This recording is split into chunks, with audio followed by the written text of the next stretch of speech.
Umuthi tabarĩra ya njera-inĩ citũ nĩ rũgano rwĩna gĩthomo kĩnene mũno kũrĩ mbeũ njĩthĩ kũguoyohia na hihi kũheana mũkana kũrĩ maũndũ marĩa mekagĩrĩra mũno mũtũrĩre-inĩ. Rĩu ndeto ĩkwambĩrĩria haha. Hapa ni Nyeri, King'ong'o main prison. Niko hapa nikiwa mfungwa. Ũyũ nĩ Kelvin Waruguru kuma kaunti ya Kirinyaga na ohetwo njera kĩoho. Na to kĩoho kĩa gũkuĩra njera. Death sentence.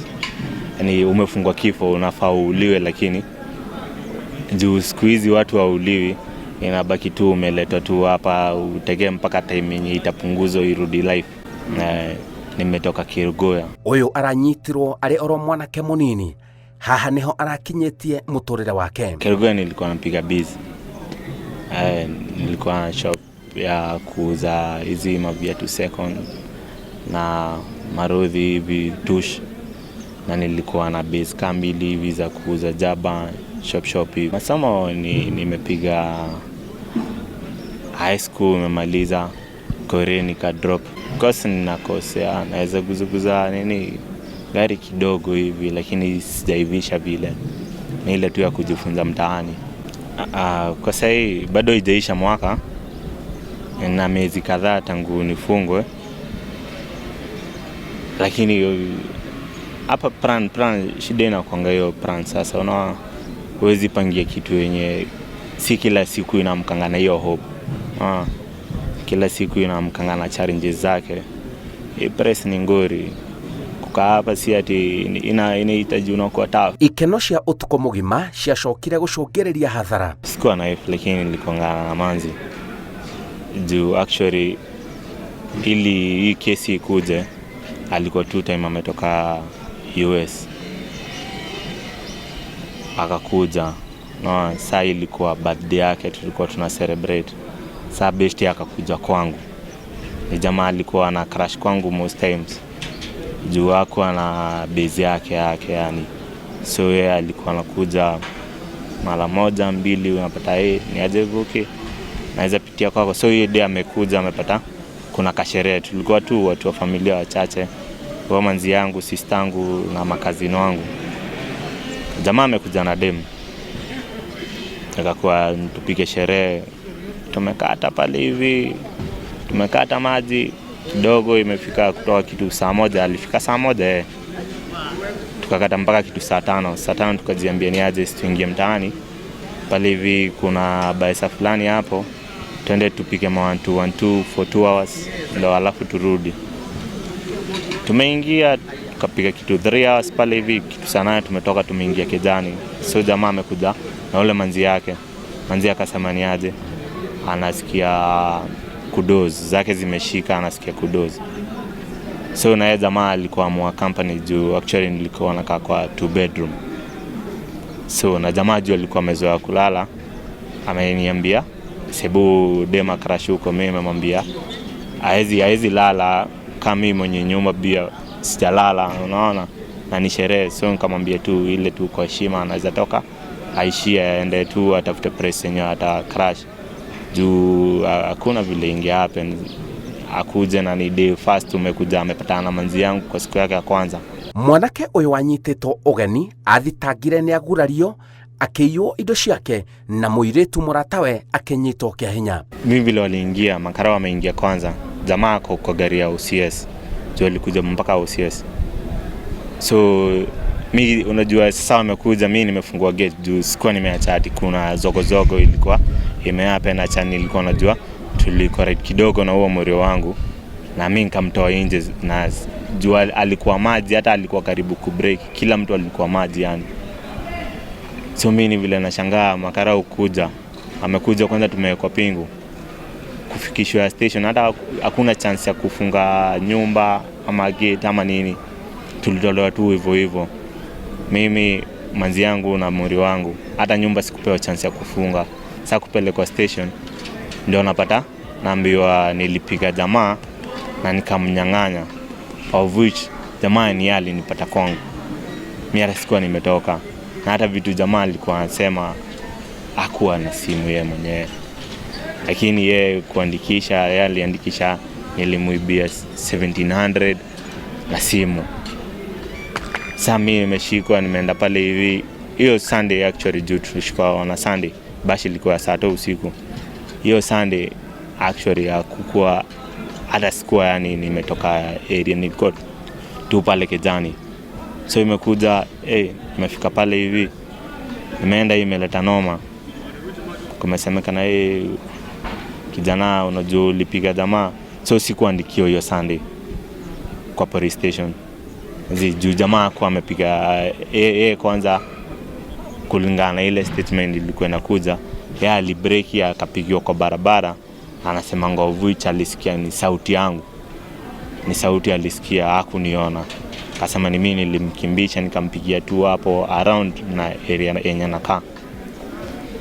Sasa jamaa iliandikishwa Monday kufika kotini, wakaomba siku 7.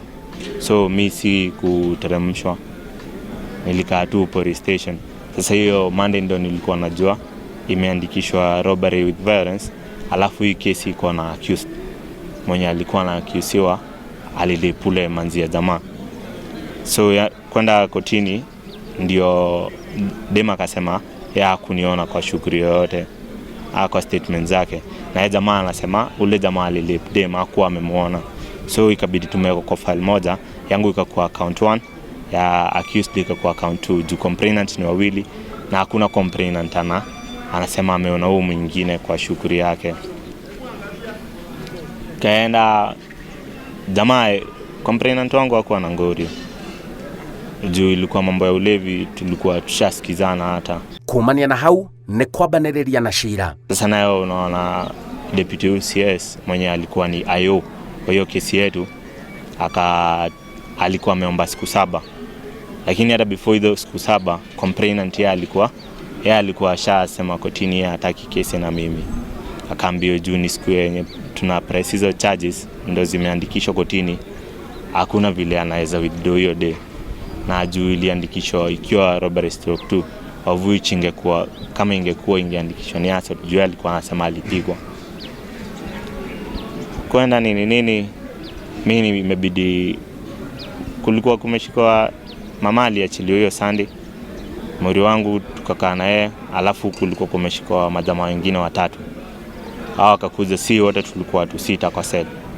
4 wakatolewa, kasemekana kesi hiyo uguzi, tukabaki watu 2, mimi na accused. Accused dema anasema alimuona na anamjua ni alimrape akiwa na jamaa fulani alipotea. Sana mimi kunasemekana nimepiga jamaa nikamuibia. Kusikizana na jamaa tukajaribu kukimbilia, nikakaa siku 7 police station na zingine 7 police station, bado 14. Ndio tukakuwa mamake complainant naye ni besti wa familia. Tulikuwa tumepiga story, akasema ataniekelea board. Actually ni aliniekelea board ya kutoka. Nikatoka after siku 14. After kutoka juu mamake complainant alikuwa na hope ati hii kesi, juu complainant hakuwa anataka kesi na nini, tutaenda kotini tupe barua ya withdraw. Saa kufika kotini tukatumwa kwa DPP, tukaenda kwa DPP mara ya kwanza, tukatuma barua ya kwanza haikureplywa, tukatuma ya pili, tukaenda na jamaa mara ya pili hawakureply. Sasa ikakuja kufika kotini, prosecutor akasema hiyo kesi hawataki ku withdraw na wamekataa nayo, lazima iendelee. So ikabidi ianze first hearing. Kwanza first hearing mimi nilikuwa nimepata wera hivi cost. So nacheki nikaona kabla hiyo hearing ikuje nitakuwa nimefika hivi, nikarudi juu ilikuwa ichukua mwezi. Sasa mimi kushuka pale hivi nimeibiwa kila kitu usiki. Nimeenda nimepigwa ngisu tu, nimepigwa ngeta hapa, nikaibiwa kila kitu. Sasa nimerudi zero, sina hata nini, sina hata katenje naweza vutia watu wa home. Sasa ikifika ile date ya nini, nilikuwa tu yani ala tu nje tu nikijaribu kutafuta price yenye nitakuja hivi, yani nipate hata kama ni Ferrari ya kurudi home. Sasa before it happen, ile time nilipata nini katenje, nakuja naambia ni aje, unajua nini charge sheet nini warrant of arrest ishaachiliwa.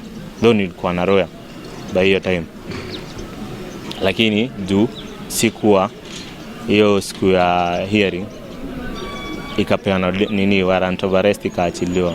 Riu no merirwa njohi yari ya kiguni kiriku. Sai accused wangu alifungwa 15 juu yake ilikuwa rape. Sasa yangu nilienda kotini kwenda, though hata sikuwa nimekesi, hakuna siku hata nilikesi hata moja.